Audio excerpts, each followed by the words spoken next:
Persian Odyssey. Very welcome again. I'm so lucky to again be in the presence of another amazing person. Sometimes, personally speaking, I always try and work on my wordplay. How do I say something more efficient, more punchy? How do I truly express myself? And I've always really bit not struggled with it, but it's hard to become better and better at it. This next guest is fantastic at doing just that, at using the words at the perfect time to express himself. Of course, it's his job, but I think it's definitely a natural given talent. Not only that, but he has an amazing mind to analyze different situations in the world. Again, his job, but by just speaking to him a few times and him bringing up a few topics, he's made me think so hard about things that I've been thinking about probably for 3 years on and off, but in one sentence he dives into different topics, and it's just amazing how he does it, and I'm very excited to have him here to go into topics, and I'm sure we'll get into topics that will touch the hearts of Iranians, and it's questions that are on my mind. So I don't want to waste any time, and I want to introduce Shahab to the podcast. Thank you, Shahab John, for being here. Good, and hello, Amir. Thank you very much for asking me to come. It's a real pleasure and genuinely a privilege for me, not only to meet you and be on this wonderful podcast that you organised. I commend you for it, but also to have access to such a larger audience. It's and such a diverse audience. So I'm really grateful. Thank you so much for being here. By no means we're perfect. As you can see, I don't have my notes. It's a learning process for me, but like I say to everyone, meeting people like you for me is unvalued. This is just, there's no value I can put on that. Let's dive right in. The first question I have for you, Shahab John, is on your LinkedIn you put, I can't remember exactly what it was, but it was like you were in pursuit of excellence and your specialty is search for excellence, something along those lines. Can you tell me exactly what it was and what you mean by it? Well, I call myself a creative communicator, and when I say I'm searching for excellence, what I mean by that is that I'm looking for the best out of myself. I want each day and in every activity to be the best version of myself. I think too many people set other people up with their own expectations, but then don't really look at themselves. So I think that by delivering the best of myself, then I can hope for something in return. I don't go out with that intent. I don't say that, you have to deliver in order for me to be satisfied. But I think that the person who meets me and senses my attitude then feels compelled to reciprocate. And that's always very welcome. That's always very enjoyable. Like yourself. Appreciate it. So do you agree with that? People say if you don't set an expectation on anybody, you never get let down. Are you a believer in that? No, I think that's too much of a stretch, and I think that's loading people up. I think you can only set expectations on yourself. You should have parameters. And, never expect more than you can do. Excellence is actually about extending yourself, but not putting yourself under so much pressure that you then inevitably and invariably disappoint yourself, and it follows therefore that you'll disappoint others too. I feel in my life that I have been successful. And the reason I feel I've been successful is not because, I'm earning the biggest salary or I'm in the prime, the most prime job. It's because actually the things I do please me on a day-to-day basis, and that for me is the mark of success. I've always loved pressure. Like even bosses that other people didn't like, I really, really love them because they put pressure on me, and automatically I do it then to the guys that work that work with me and for me. But then my response to them is, diamonds are made from immense pressure. Where does one know where to draw the line? Because as you just said, too much pressure is also not good. Well, look, a journalist thrives on pressure. Okay, a good journalist thrives on even more pressure. We work to tight deadlines. We have, someone will literally call me up half an hour before they want me to go on air and say, this is the topic, what do you think? And quite honestly, most of the time, I have no idea. And so you're thrown back onto your resources. Sometimes you have a background, but often you don't. And it's that research skill, that ability to go and wheedle out the details and present them. Not just present them, but be authoritative about them. Speak with them, not just with knowledge, but with power and conviction. You have to persuade the listener or the viewer that you know what you're talking about. You have to have authority. So I like pressure, just like yourself. But journalism can be a lonelier profession than some others because, first of all, there is quite a lot of rivalry and quite a lot of competition. Okay, people, if they say there's camaraderie, there is. A very dear friend of mine was unfortunately killed in Syria a while ago, Marie Colvin, quite some time ago, about 10, 12 years ago now. But Marie was the most generous journalist you could ever meet. But when she was on her task, she was also the most focused. So she would be on her own in the middle of nowhere with her satellite phone doing the work. But when you were in her presence, she would share the details of everything she'd done very generously. So there's those two sides of it.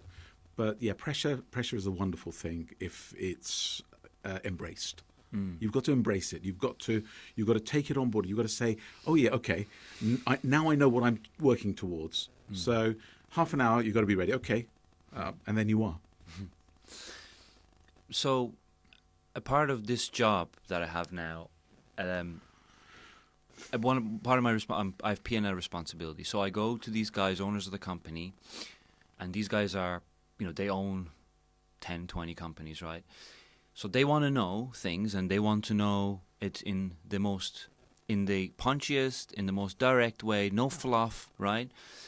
And actually the art of communicating clearly and concisely and trying to cut out the ums and ums, I'm not perfect at it, but it's something that I consciously catch myself doing. Is that something that you just had instinctively, or is that something that you developed over time? Is there advice or things that you did to get better? I would never presume to give anyone advice, but what I would say is that when I was at journalism college, when I was at journalism school here in London at City University, I remember the first time we went into a studio, and of course there were a lot of ums and ahs and, don't know what to say next. And they do train you.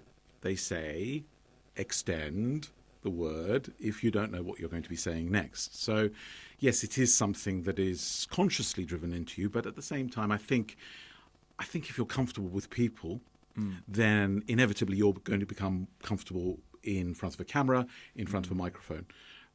It is. I think some of it is innate, but there is training too. Okay. Let's bring it back. We just kind of, I dove right in. I got excited. Sure. So I want to bring it back, Shahab John, and I want to know about your kind of life story. We had a quick conversation before this. I know some highlights, but I want to know the key areas for you, like the kind of the moments that you remember that you think are defining for you, whether it was tough or it was something that you pushed yourself to do.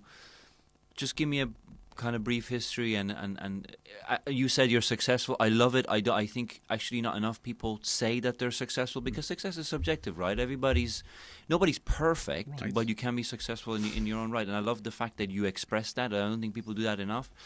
But yeah, I'm so curious about your story. I am a serial exile. I am somebody who has repeatedly throughout his life been exiled. I've experienced the sting of exile several times, and I have been formed in the crucible of my experiences. My experiences are what made me the person I am today. And, some people, you say to them, oh, this happened to me. They go, oh, that must be terrible. And I say, no, not really, because I'm here. So I thrive on those, and I relish the experiences of my life. I cling on to them very jealously. And rather than liking to talk about them, I like to be asked about them. And then when I am asked about them, I'm more than happy to talk about them. So going back to the formative experiences of life, I was born in 1970. I was born in Tehran. I grew up there. I had an idyllic childhood. I really did. I had the most wonderful childhood, but for the fact that my parents were like cat and dog and didn't get on very well. My own life then was my own, really very much my own. I was very much my own person because my parents' idea of parenting was a bit different to the average. My father was often travelling, and if he wasn't travelling, he was with his mistress. So I didn't see much of him, but he was a great dad when he was there. He was very liberal, he was very generous, he was very kind. He was a good dad, but he wasn't your traditional dad. You know, I'm a very hands-on dad myself, but my dad wasn't. My mother, on the other hand, was quite bourgeois. And in 1970 in Iran, or soon thereafter, the oil money started to flow in, and so middle-class ladies of a certain age were able to go out and spend the money that was now flowing into the country. So my experience really of my very early years is growing up with my aunts. My aunts used to look after me. They would be my mother's sisters would come and look after me on a sort of rota basis. So I have this sort of hierarchy of love for my aunts, depending on how strict they were. But anyway, we left Iran when I was 7 because my parents finally decided to call it a day. They realised they weren't going to get on. We came to England, and I went through the process of education in this country in a haphazard kind of way because obviously the revolution intervened in the meanwhile. That had massive financial implications for us. My father lost his business because of the war with Iraq. It was expropriated by the state. My father had a hydraulics business, and that was seen as a vital war industry, so they took it over. So we had a very turbulent period when I was in my teens growing up. Eventually, I went to university. I made a couple of attempts at it. I started by studying medicine, and I did it because my parents wanted me. That's what my parents wanted, and then I stopped because it's not what I wanted. And I went and read literature, which is really what I always felt drawn towards, and history, and languages. Those are the things that inspire me. And finally, journalism, which happened somewhat by accident. But the best things in life often do happen by accident. I was at university, and this UN person came around. Sorry, I beg your pardon. This EU person came around, and said that they were looking for student journalists to go to Bosnia. So I stuck my hand up. I said, "Yes, I think I'd like to do that." And I found myself in Sarajevo. And then in Srebrenica, not very long after, they exhumed the bodies there. So that was my route into journalism. I didn't then train as a journalist. I then went off and did other things.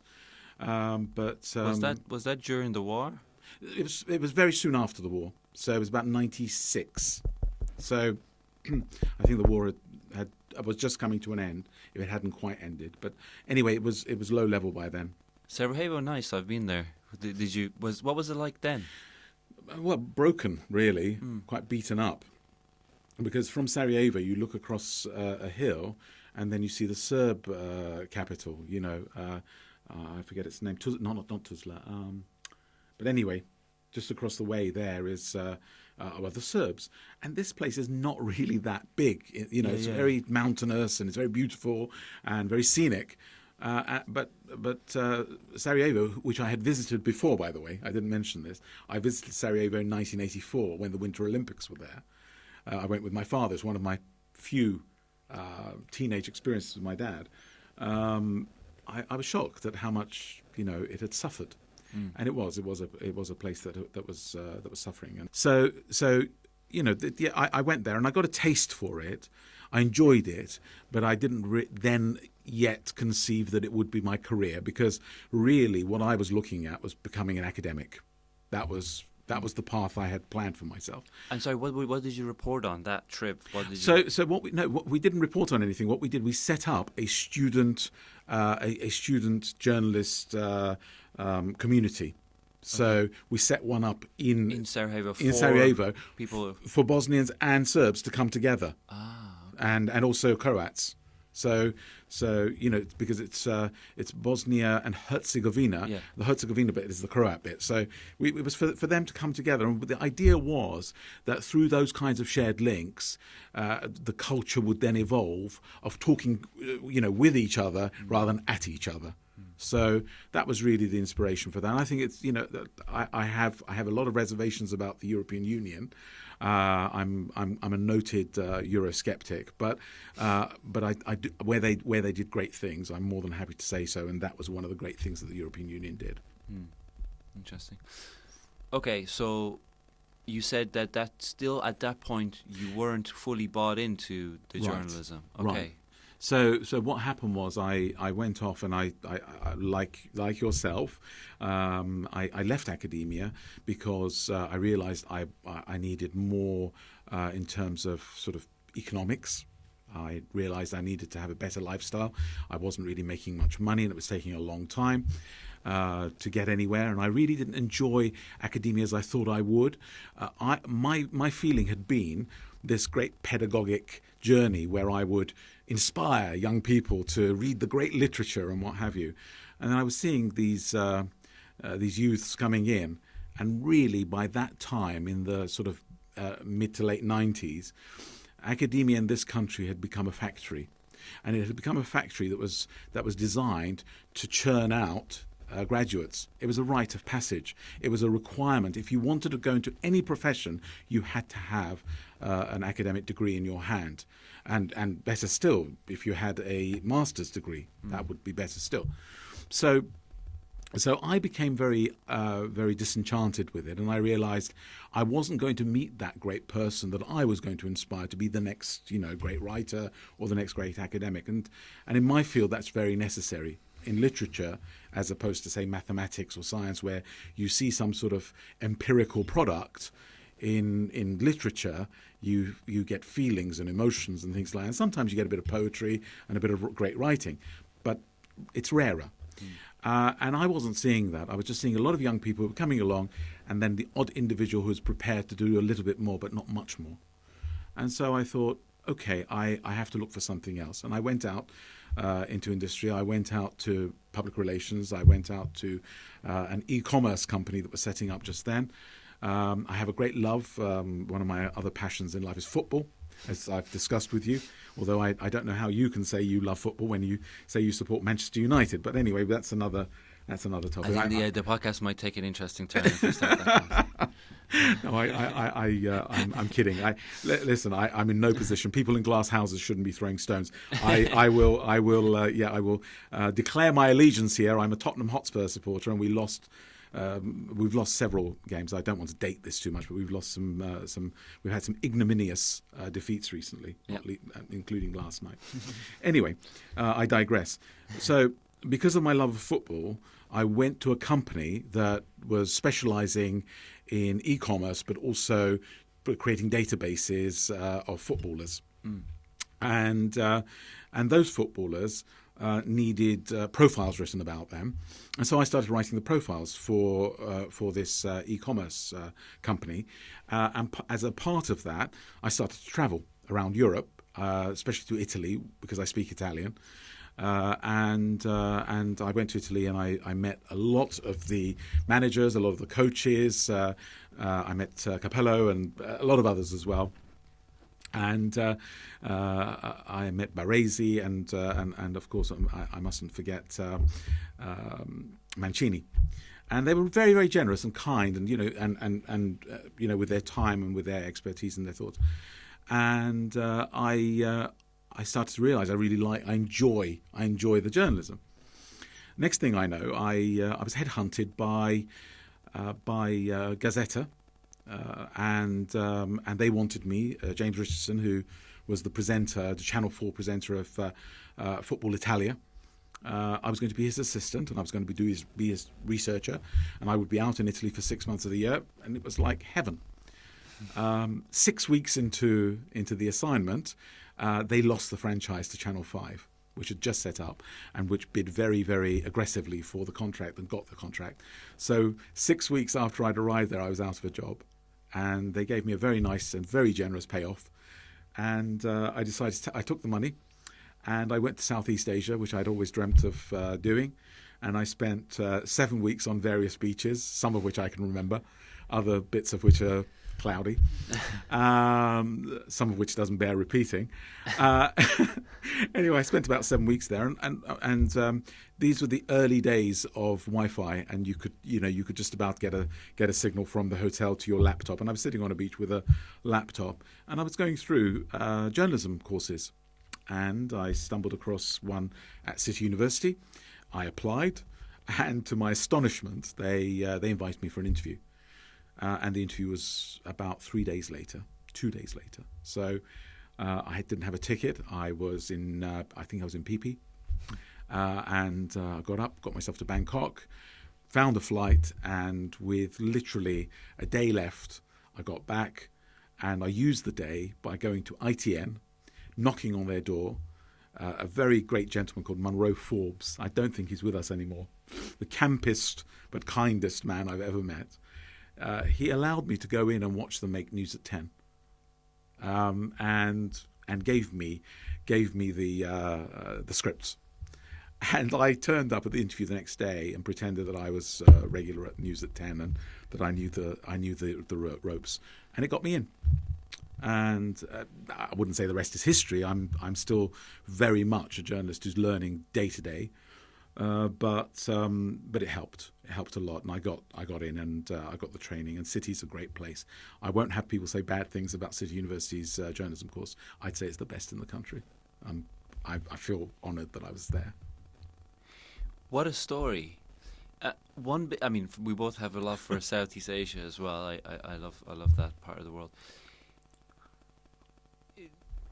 One bit sticks out to me, and that's what you did. Before you went into before your interview, you went and knocked on the door. Someone that let you in, and then they got a script. What was did you? How did you come up with the idea? Did you have the idea, or when you got here you were like, I'm kind of crunched for time? How do I get creative about this? Because it seems like that was kind of like what set you apart. If I say so myself, I'm an out of the box thinker. Okay, I'm certainly not scared of anybody. I wouldn't say I'm courageous. It's not about courage. It's about looking at the bigger picture and then focusing in on the bit that really interests you. And I realised there were two broadcasters in the country, two main news producers in the country, the BBC, for which I've actually ironically worked a lot more. I've never really worked at ITN apart from one or two shifts here or there. But I realised that ITN would be the more approachable option simply because the BBC is so bureaucratically hidebound. So I thought, what do I lose? I mean, practically, what do I lose? I have no hostages to any fortune. I will go there, I'll knock on the door, and what's the worst they can say? They'll say, no, go away, and I will go away. But chutzpah is a good thing, you know, having nerve, having, you know, the ability to just say, what the hell?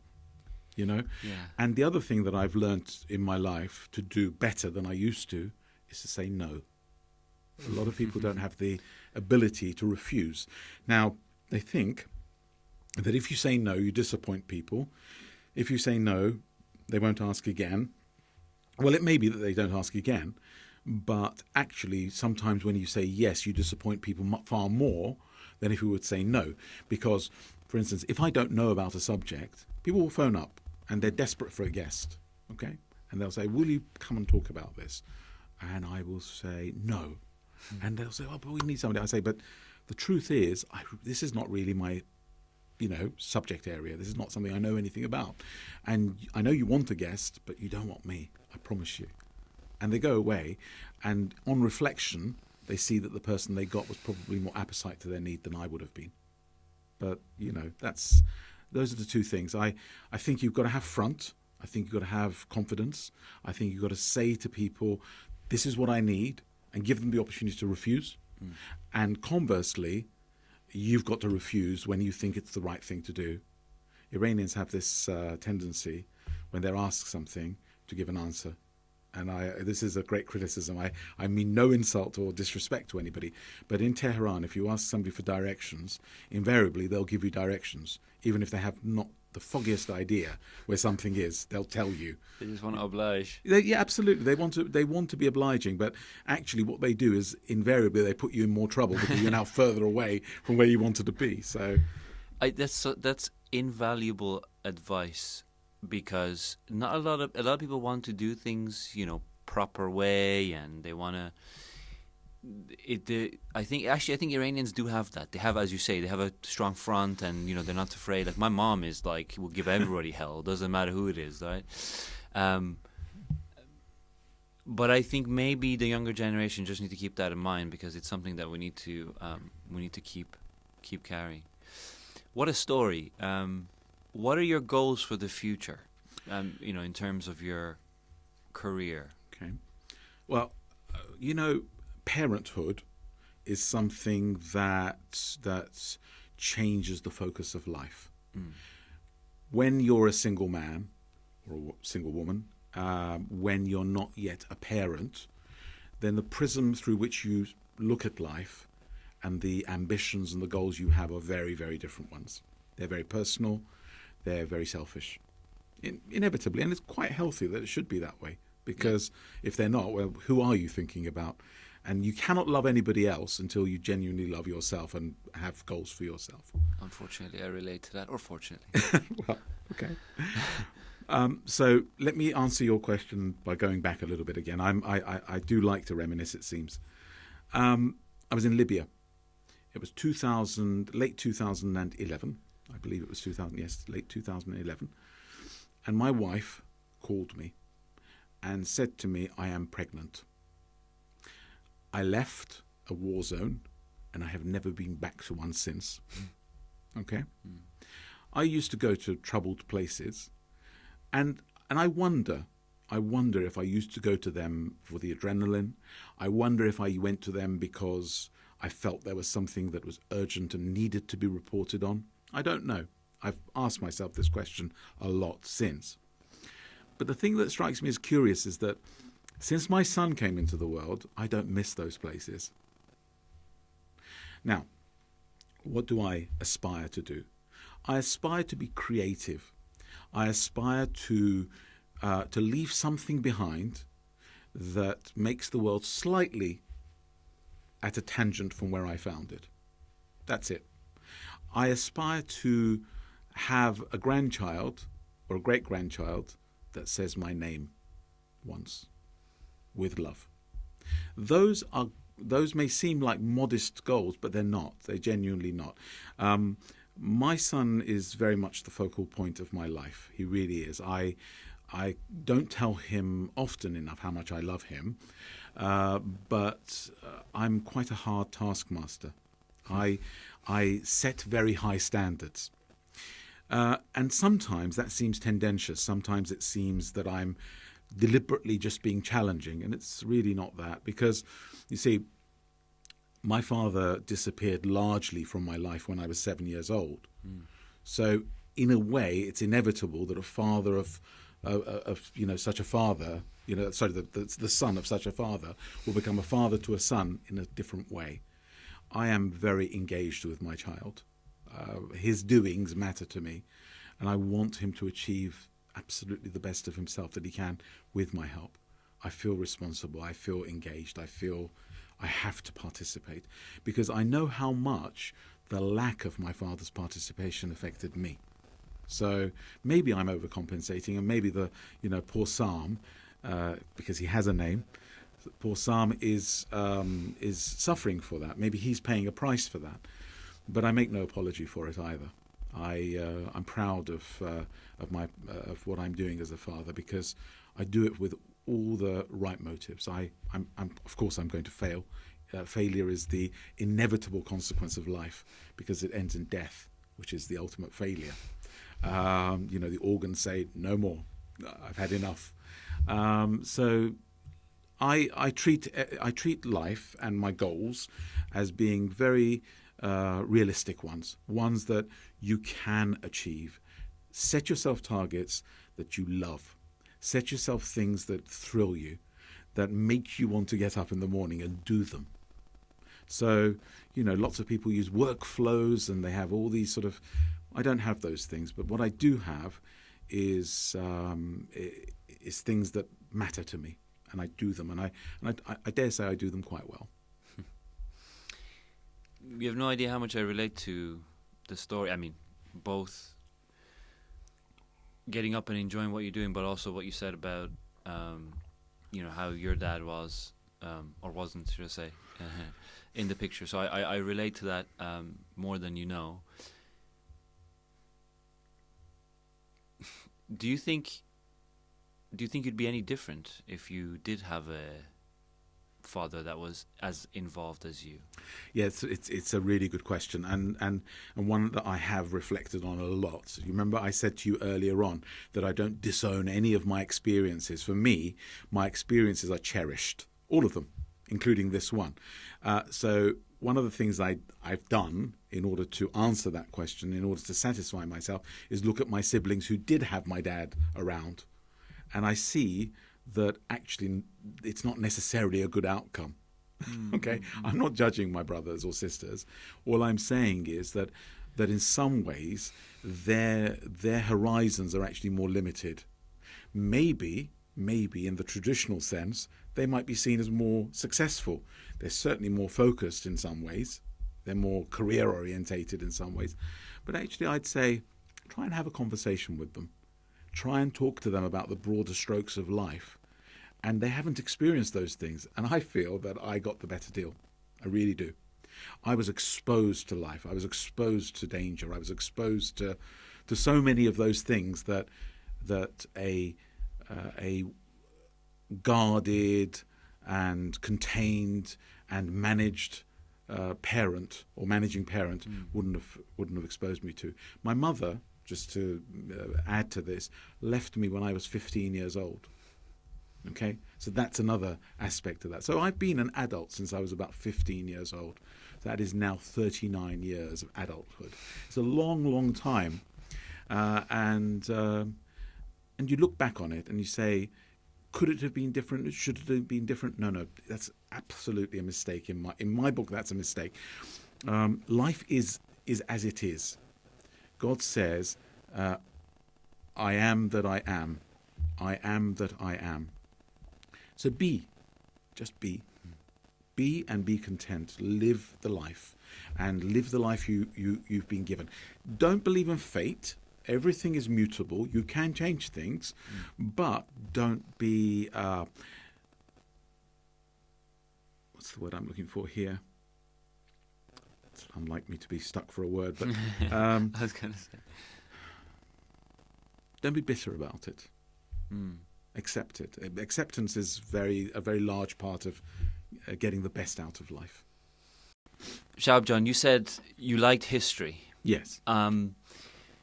Obviously, the history of Iran is something that I know that you love, it's something that I love, and it's something that I think we all cherish.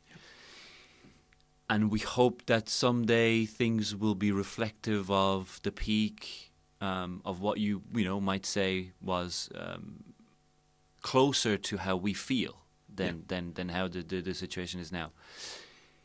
Let's take it back there. Firstly, I want to know what is your favorite time, let's say in history of Persia.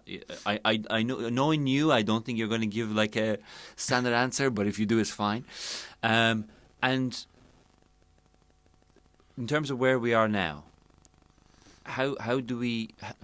what do you make of the current situation? Okay.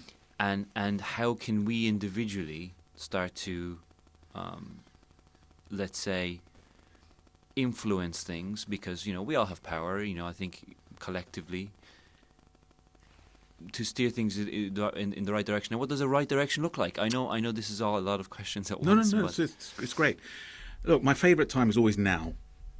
Okay, now is always the best time because what's happened has happened, and the future is, of course, oblique. We don't know where we're going necessarily, although we can influence it. But there's this feeling amongst Iranians, this sort of fatalism, as though things will be as they are, and there's nothing that we can do to influence or change them. And that's just not true. If we look at Iranian history, one of the really most interesting things is that whoever has come into Iran has eventually been Iranianized. Okay, lots of people have come and brought their culture, and ultimately they've been Iranianized. So the Macedonians came and they were Persianized. The Arabs came and they even burnt our library, and eventually somebody called Ferdowsi decided he would write this great tome about the kings, and they were all Iranianized. The Mongols came, and wherever they went, they took Persia with them. They went eventually to India, and in the Indian court, Persian was the language of court. We are a phenomenally powerful culture, but we are occluded, we are occulted, we are in. Here's a nice Middle Eastern word. We are in purdah. Purdah. It comes from pardeh. Okay. Curtain. We are behind a curtain. We are behind a wall of our own self, our own sense of self. That doesn't mean we've disappeared. It doesn't mean we will ever disappear. But from 1979 to this point, we've been largely Arabized again. Islam is not a problem, and it's certainly not something to deny. Islam, like all of the Abrahamic religions and monotheistic religions, has a lot to offer. I'm a believer. I've lived in the West and had all of the opportunities for debauchery and what have you in the West, and yet I've retained my sense of adherence to religion and to being a worshipper of a divine being. It's very much central to my belief system, very much. But going back to the Iranian point, Iran has had these peaks and troughs, but it's had pretty much a terminal decline for the last 500 or so years. It's had some pickups, but largely it's been a downward trend. So I start with the Sassanid period. So when not the Sassanid period, sorry, I beg your pardon. The Shah Ismail, what are they called? Shah Ismail is Safavids. Yeah, the Safavids. Safavids, yeah. Okay. So I start with the Safavids, the Safavian. Okay. What period are we talking? 1501. 1501. Exactly 1501. BC. No, AD. AD, oh. Okay. Shah Ismail comes to the throne. He's the first Safavid king.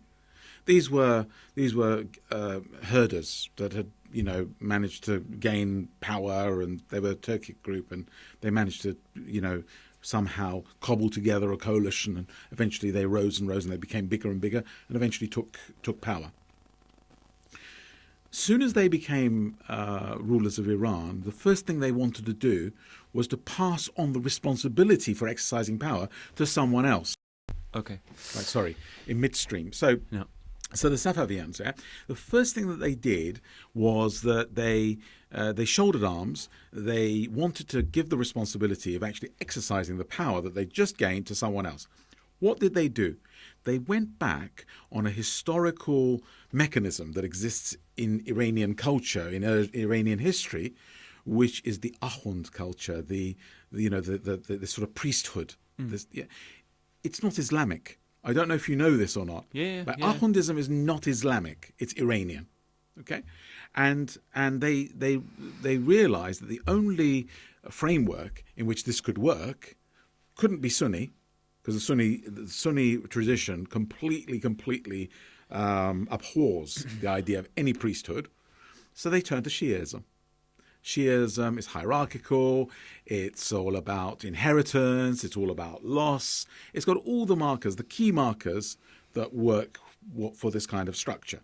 So they brought that in. And they said to the mullahs, look, guys, we want to go and sit in our baths and in our wine houses, and we want to drink wine and we want to whore.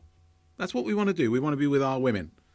We're not interested in this day-to-day business. We got power to enjoy it. We didn't get power to exercise it on a day-to-day basis. You can do the governing.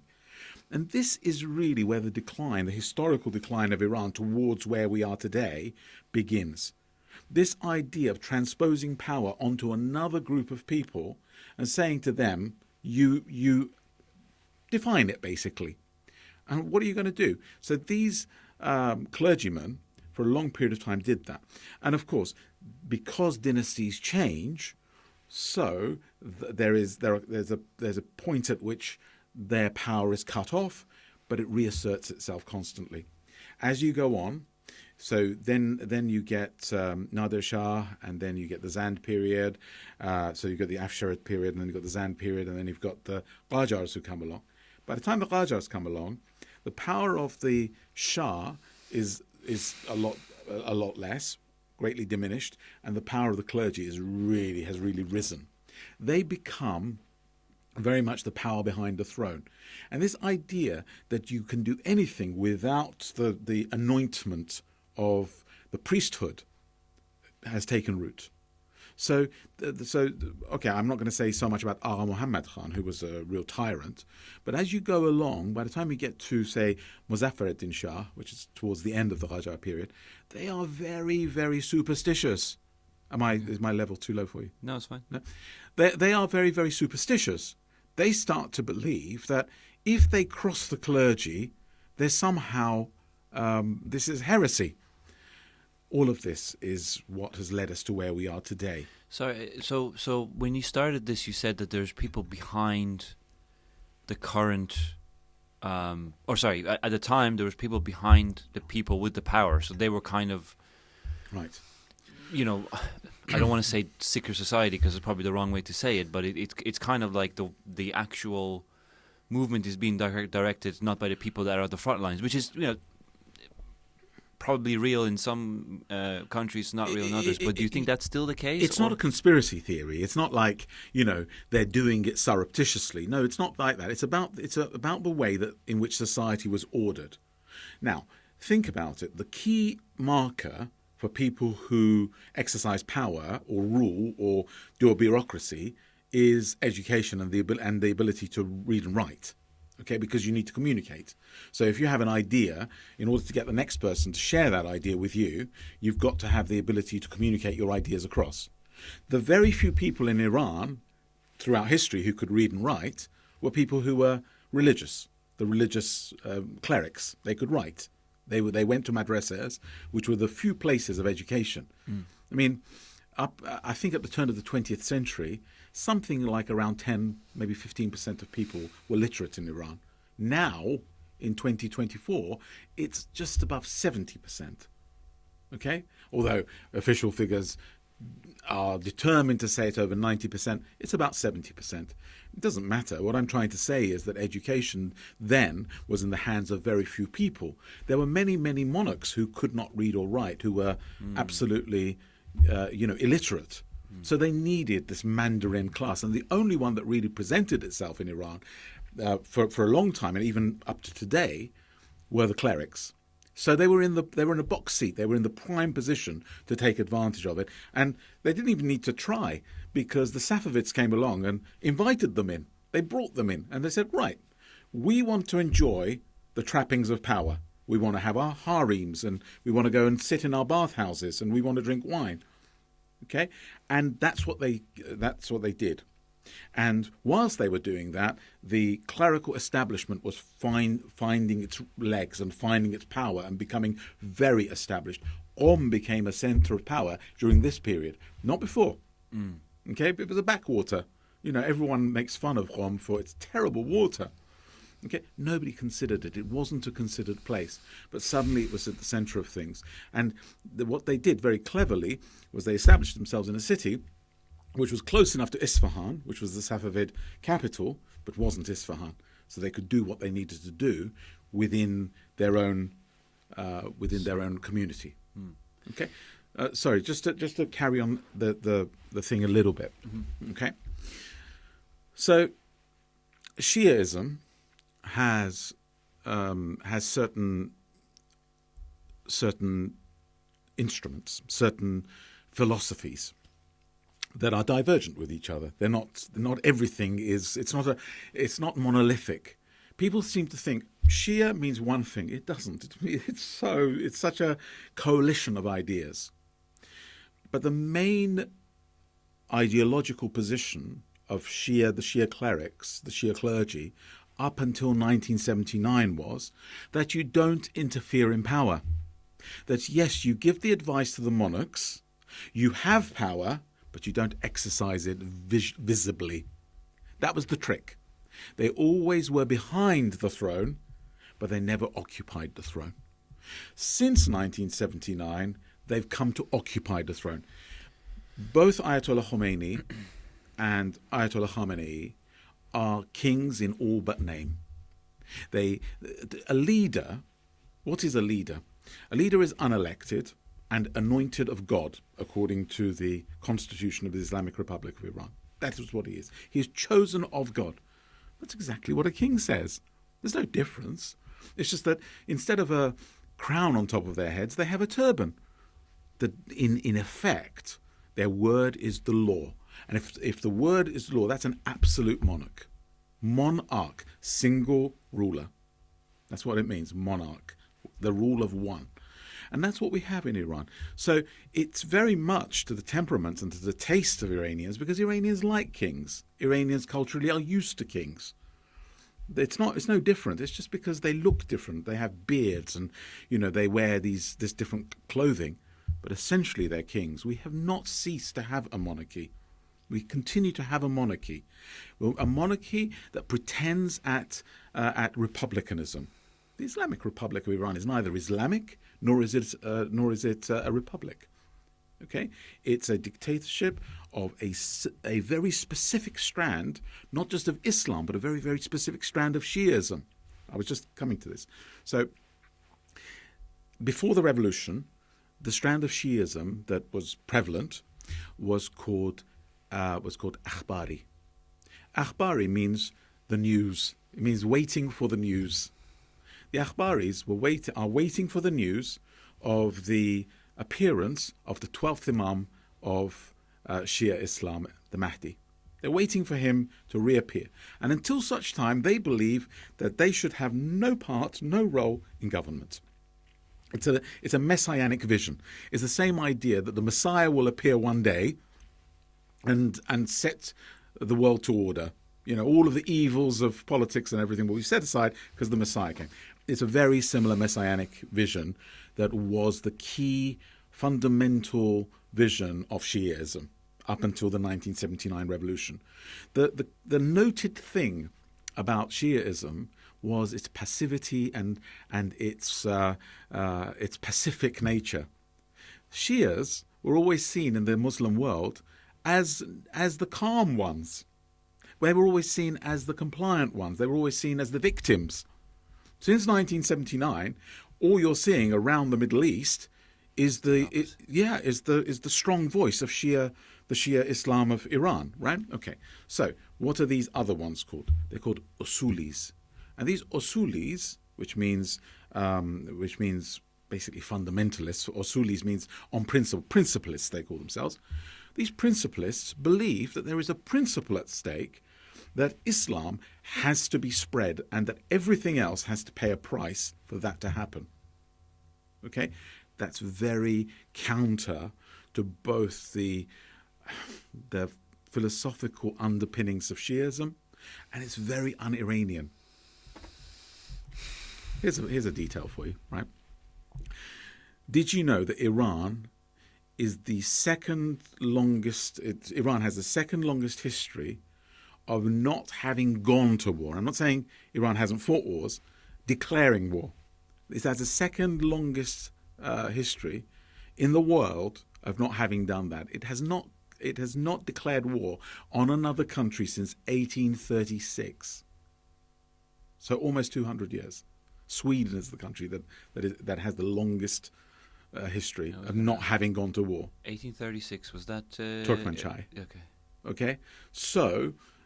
against the Russians. What about the Iran-Iraq war? Iran didn't declare war. It had war declared on it. Okay. So you see? So the Iranian temperament is not suited or desiring war. Iran is a country that's been invaded a lot. But it's a reflection of it's a reflection of we were the first humans to write human rights. It's Right. almost a reflection Okay. of that. So if I want to answer your question, the original question which you asked, and I want to answer it in a more orthodox way, which is my favourite period in Iranian history, then of course I have to say, like most people would do, the Achaemenid period, right? And yes, the Cyrus cylinder and the writing of a Declaration of Human Rights. This makes you fundamentally proud. But we shouldn't lose sight of who we are. You see, there are too many Iranians who wrap themselves up in this Persian sense of themselves. That's why I object to the Persian. I don't use it too often. Persianness is great, but it's what you do with it. What are you doing with it today? Right? Okay, so there's Cyrus. Wonderful. He was a great human being. He set so many people free.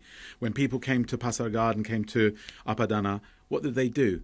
Yes, they bent the knee, but he gave them their own identities, allowed them to continue with their own identities, allowed them to keep their own religions.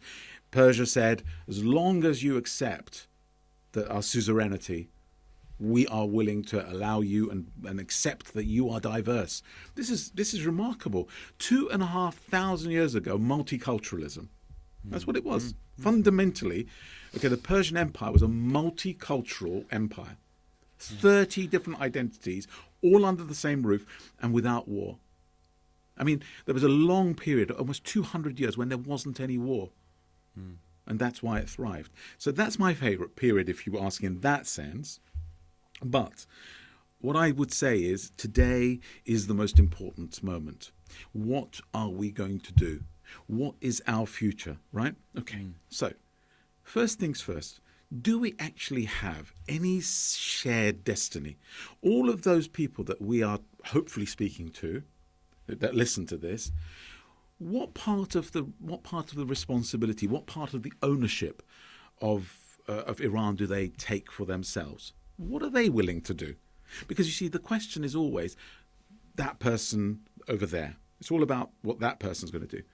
The Iranian word today in common use for politician is mas'ulin.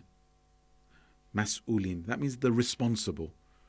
I've never, ever in any other society seen such a use of the term. Politician in Farsi is siyasat madar. Siyasat madar means political operator. Political politician, in other words, right? Someone who uses politics to get their ends, right? Okay. So why did we cease to use that term, which is a perfectly good term? It completely describes the job of what these people are doing. Why did we go from siyasat madar in 45 years to mas'ulin? It's because people who give away their responsibility to others will find that those other people will exercise it not to their advantage but to their own. They may be called the responsible, but all they're interested in is their responsibility to themselves. And so we get a society in which there is no civil society. Iran is fundamentally, it's the most narrow society I have ever seen. After Nazi Germany, Iran is the most concentrated substrate of power I've ever seen anywhere. And it is not a coincidence, in my view, that the structure of the Iranian regime bears striking similarities to Nazi Germany, with a leader at the center and these organs of power dotted around him, which share the responsibilities for the same kinds of actions and are constantly in competition with each other and trying to destroy each other and undermine each other. That's how Iran works. In Iran, you have several intelligence agencies bidding against each other, undermining each other, trying to destroy each other. You have a presidency, you have a parliament, neither of which has any real power, but most of their time, which they spend most of their time trying to undermine each other and destroy each other. All of these are fundamentally against the interests of the people of Iran. 90 million people who need good rule, who need good democracy. Now, where does good democracy come from? The demos, the people. But if the people themselves are not a fundamental part of the construct, then there cannot be any such democracy. Now, my grandfather died in 1950. Died in 1950 at the age of 80. That's a longer story, and I'm not going to start that story now because then we'll go off on a completely different tangent. But my grandfather died in 1950. In 1907, he had been part of those people that revolted against the monarchy and started the constitutional revolution in Iran. So we're talking about 117 years ago. That revolution, that movement continues. That has not reached its culmination. Iran is a country still in search of a constitution. There is no constitution. What there is a set of principles that have been set down by people who are unprincipled. People who basically wanted to replace one set of iniquities and injustice with another. One set of people who basically are the same as the people who they succeeded, but look different. Okay? You know, it's like this. If there was a revolution, people say this, right? People say, oh, well, it's pointless. I have to agree. They say, if there's a revolution in Iran tomorrow, all that will happen is that this set of people will go out of one door, and through the same revolving door will come another set of people who are exactly the same. That's exactly what happened in Sri Lanka, because they Right. kicked out the government, but the government elected another government. And the former vice president came to power. So we're too interested in Iran.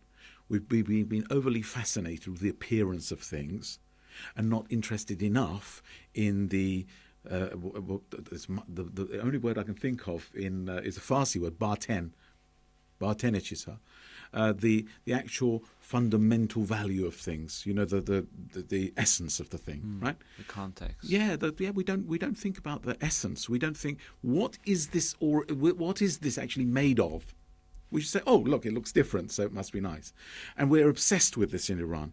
In Iran, buildings don't survive very long. You knock them down and you build a new one. Okay? And a society that doesn't have a historical sense, that doesn't preserve itself and replenish itself and constantly tries to reinvent itself, has a fundamental problem with itself and its own identity. It has no identity. Everything that's built in Iran looks like something else from somewhere else. And yet, if you go back, we were the great architects. We built arches, the greatest single-span arch built by man for 2,000 years was in Iran. So we know how to build. It's just that we don't particularly have an identity that we're building towards. So we need to, that's the first thing we need to reclaim. We need to say, who are we? Who are the Iranians in 2024? Who are they? What are Iranian values? I would defy anybody to come along and tell me one thing that is an identifiable Iranian value. I'll give you some British values, okay? Decency, fair play, honesty, integrity. If you ask a British person, they'll say to you those words, okay? It doesn't matter what class they come from. They believe in those things. And if you don't do those things, they say that's very un-British. Now you tell me something that somebody could say, oh, that's very un-Iranian. Okay? Is it Iranian to drive badly? Is it Iranian to jump the queue? Is it Iranian to tell lies behind people's backs? Are these Iranian values? If they are, then we need to change them. And we need to start caring about each other a bit more. So those 5 million people that are in the diaspora, that live outside Iran, they can help. But the way that they can help is by giving the best version of themselves to Iran. Now, I tried to do that. Now, I'm going on with my story a little bit here. In 2006, I decided, I don't know why, well, I do know why, but in 2006 I decided I would go back to Iran to settle, to live. Okay? So I got up, I packed up my life here, I sold what I could sell and stored what I could store. What was driving that decision? I looked around me and I saw people that didn't look so much like me. And I saw I'm able to see glass ceilings around me. And besides which, I thought, you know what, it's really, really easy for someone to sit outside and throw stones at what they disagree with. It's much more difficult to go and contribute. Be the change, you know, that mantra, be the change. So I thought, I'll go there with humility. I won't go there and say, oh, you're lucky to have me. I went and I said, look, these are the things I can do if anyone will have me. And funnily enough, I wasn't actually actively looking. I wasn't actively looking, but they found me. The IRIB, the Iranian broadcaster, found me. I met this guy. I'd worked in Tehran before for Reuters in the early noughties. I worked in Tehran for Reuters, and I'd met this guy who was the head of live programming at what would become Press TV. But he was in the external in the world service of the IRIB. He was the head of live programs. He invited me to lunch. I went along, and who doesn't like a free lunch, eh? So I went along, and I said, "Lovely to see you again." He was a very polite man. I'm still in contact with him. I still consider him a very close friend. I won't say his name. I don't want to embarrass him, but he knows who he is, and I'll make sure I send a recording to him. I went to see him, and he said, "Look, Shahab, we're setting up this new thing. It's going to be called Press TV, and we're going to try and do things fundamentally differently." I said, "Well, okay, good luck." And, very politely, I said, "Well, good luck, I wish you well." He said, no, but we'd like you to come and join us. And I said, "Well, the truth is, I really can't see where we could possibly be in parallel with each other, because I believe fundamentally in press freedom. I believe in being able to deliver the message that you want to deliver. I don't want to be, the idea that anyone's going to be editing what I have to say is acceptable, but I have to know what the editorial guidelines are." He said, "We will try and be as close to the BBC's editorial guidelines as we can be." And I did my best not to laugh, but I was curious. And I said, "Well, look, the fact is," I said, I happen to have the producers' guidelines. Now, I don't know if you've ever come across this, but it's an actual book. The BBC produces, it has two books, producers' guidelines and editors' guidelines. And depending on what your role is at the BBC, you have these in front of you. These are rules. These are rules by which the BBC produces its content. Okay? And I had this with me.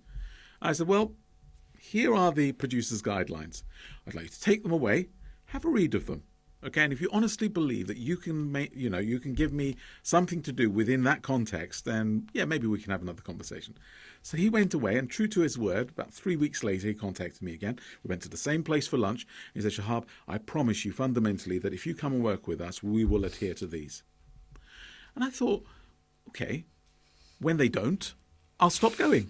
Okay, so I went and I started working there, and I became a director for a while of the commercial department. I shared this story with you. I went and bought equipment for fitting out the studios, because we were separate from the rest of IRIB, by the way.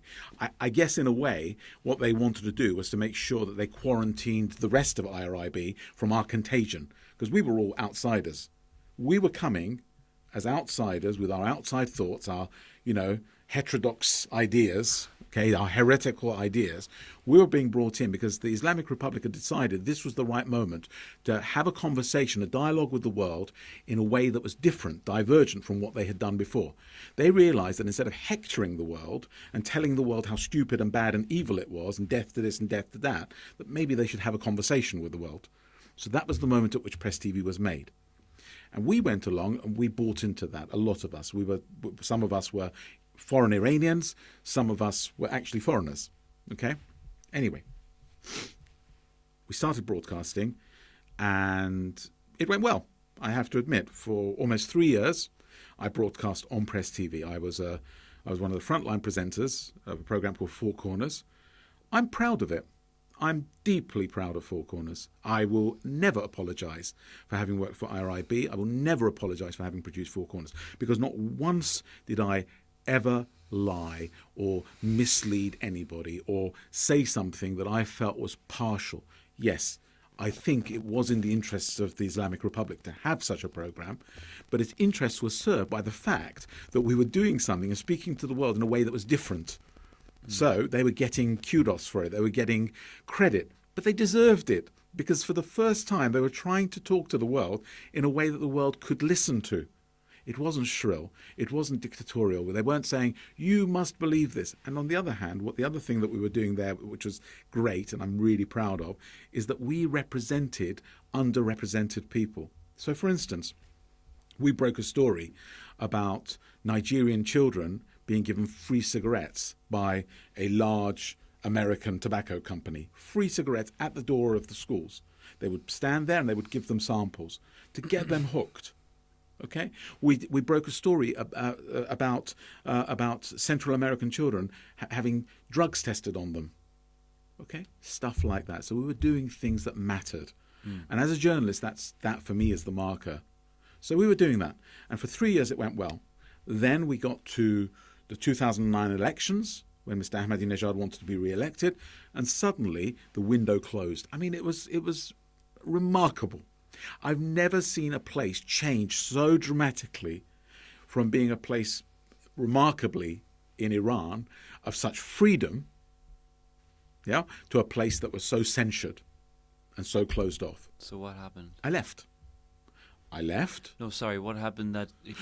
We were immediately told that we had to. This was the line that we had to follow, and so on and so forth. And I said no. I refused.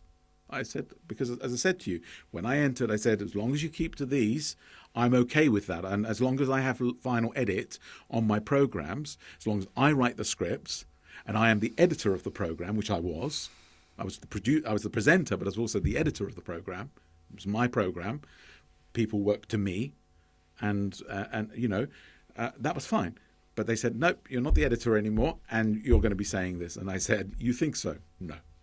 It almost feels like something greater happened. I mean, Yes. I kind of knew something about this, but now that you put a finger on it, I'm interested to know. It seems like someone was like, let's just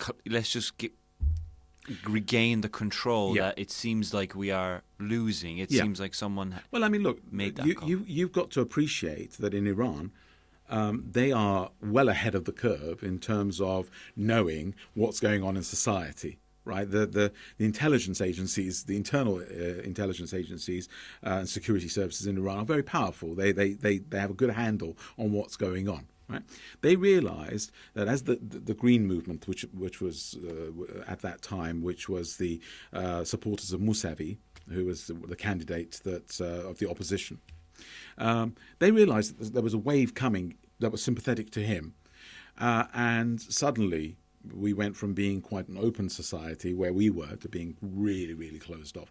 And we were told immediately, this is what you will say, these are the red lines, you will not cross these.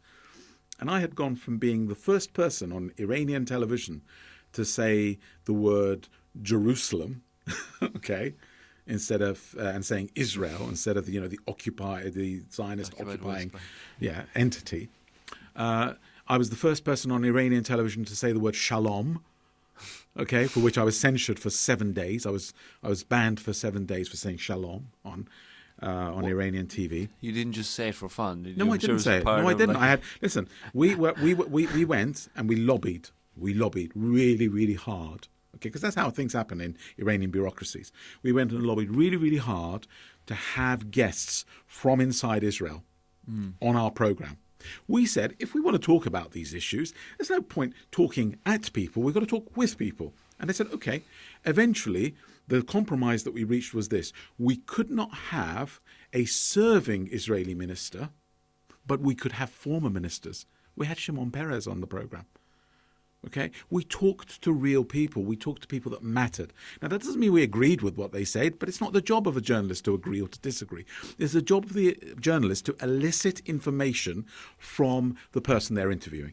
So we had these people on the program, and they'd come along and say. And at the end of one of these programs, where the discussion was about how to achieve peace at a time when Gaza was about to explode again in 2008, or had exploded again in 2008, at the end of the program, I said the words, salam, shalom, peace, good night. Right?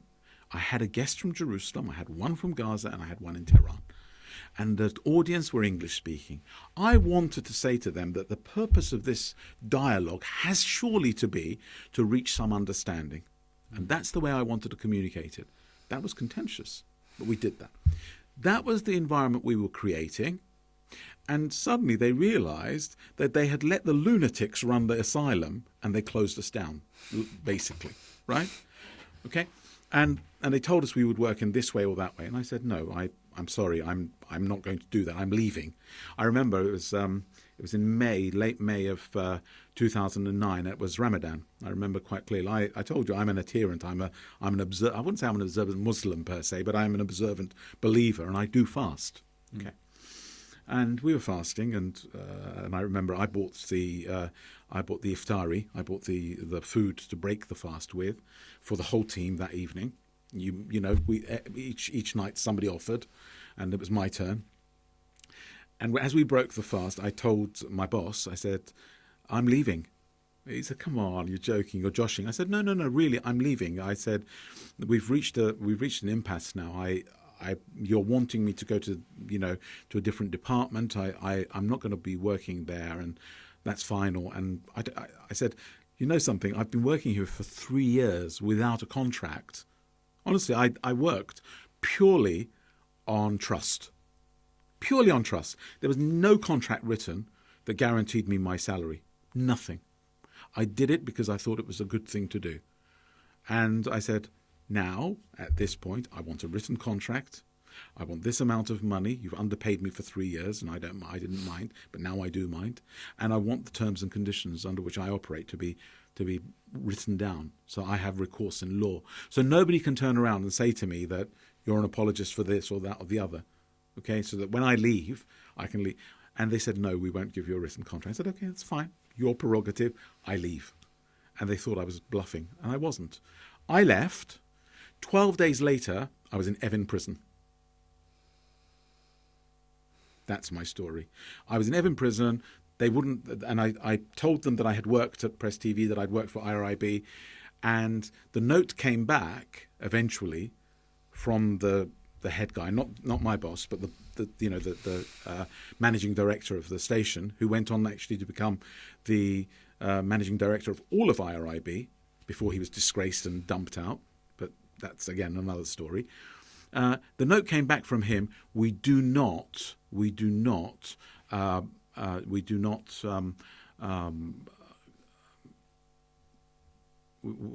qualify. We do not back. We do not recommend Mr. Mossavat.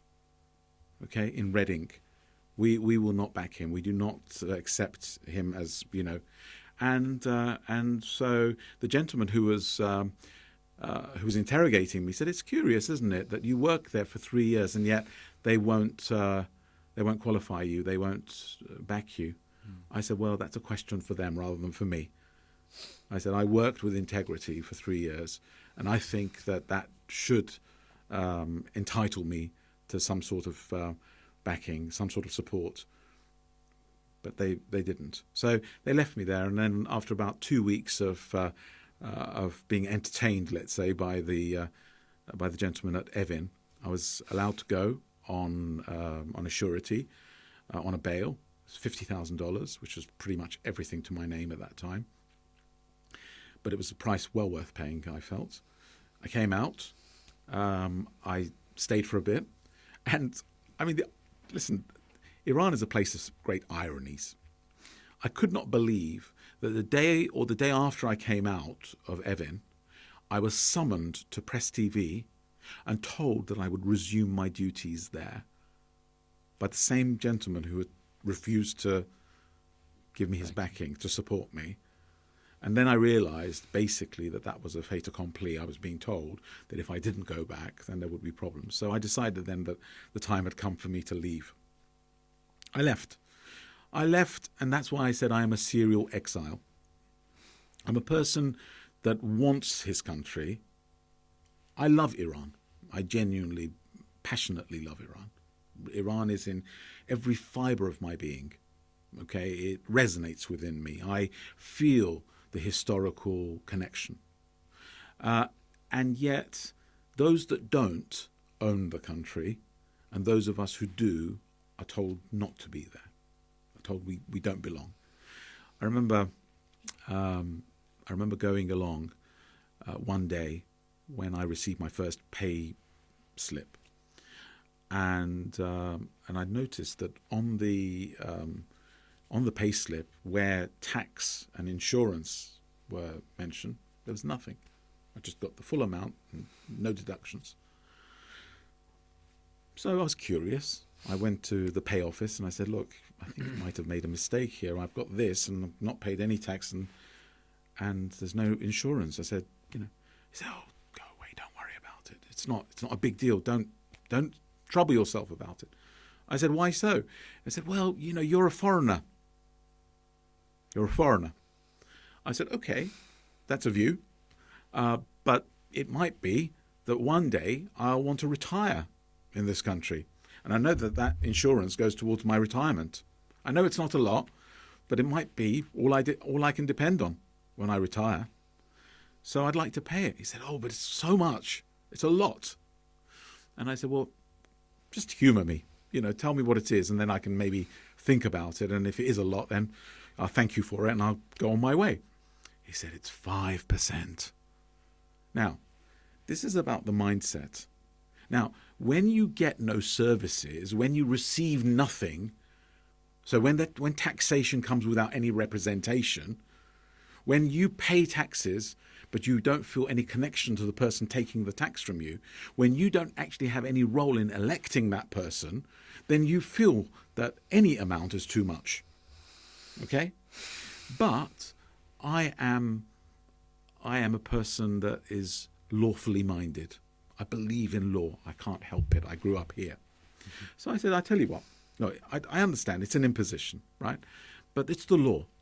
So next month, you'll deduct what you didn't deduct this month, and you'll deduct what should be done each month. And every month thereafter, you'll take the deduction, please.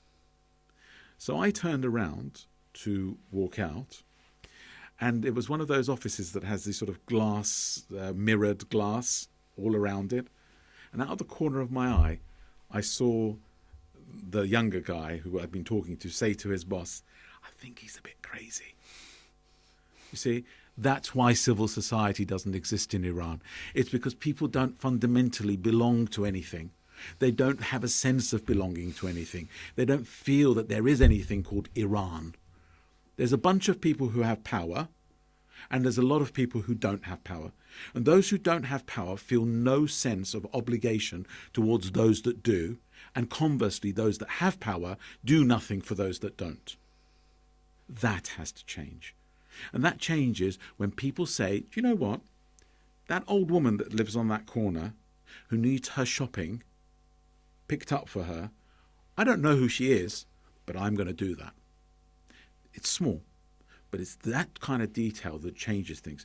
It changes when people say, when I'm driving and I come to a junction and there's a car waiting there, I'm going to let, not all of them, I'm going to let one go in front of me. One. Which is what happens here, right? Nobody programs that into you, but it becomes second nature. Good deed a day. Yeah, if you want. Okay? Look, being a member of society first requires society to exist. But who creates society? We do. You understand? And so that's where we need to get to. We need to get to a point, noqte atf, the point at which we start. The point from which we can start, the inception. That inception point is really, honestly, within reach. But it takes a conscious effort to reach out and grab that. And people are frightened. Shahab John, unfortunately, time has run out. But firstly, I want to say thank you. Not for being here, but being who you are. I'm very lucky to have met you, because in this conversation, I feel like you've opened my mind up to so many things that are so fundamental, but we don't see. I don't think all of it is bad, because as Iranians, one of the bad things that maybe this can be an answer to what are the traits is we're very passionate people, and we are surface thinkers. Unfortunately or fortunately, I think it's good as much as bad. But I think your voice needs to be heard by so many people. I think your voice needs to be in every living room and every person's head when they're making decisions or thinking logically about the future of Iran and about Iran today as well. Thank you for being who you are, and not just an example of a man, that moves with integrity, with intent, with passion, not just for as a man in the world, but as an Iranian, as a British a person. I feel your passion, and I'm truly, truly lucky to have met you. And I thank you so much for the time here. And I think, to be honest, we've only scratched the surface. What a story! What a journey! I have so many questions, and I hope to get you back. But I really appreciate your time, and I really appreciate your intent with everything that you do in your life. And I, to be honest with you, it's been an honor to know you, and I'm really looking forward to hopefully having you on again and just getting deeper into this, because I think the way I've thought about this in the last 45 minutes, and the way you've gone into detail, if I had never met you, it would have been a real shame. Thank you very much. Amir, thank you for the opportunity, and I hope that those who are out there who watch this feel inspired and feel the desire to speak out themselves, because until we speak out, things won't change. And I just want to finish off by saying that that the mantra of woman, life, liberty is so fundamental. I want to say those words because we owe a debt to our sisters, to our mothers, to our daughters, to say those words and keep saying those words until things change. We are born of women, and we take our first steps and our first breaths of life with women. So we mustn't lose sight of that. And I wish all our mothers, sisters, and daughters out there the very best, and I salute them for their courage and their conviction in everything that they do. So again, thank you very much for the opportunity. I fully support that message, and thank you. It's an honor to be in your presence. You not only have a way with words, but the context is as deep as it could possibly be, in the most beautiful way possible. Thank you, Shahab John. Thank you very much.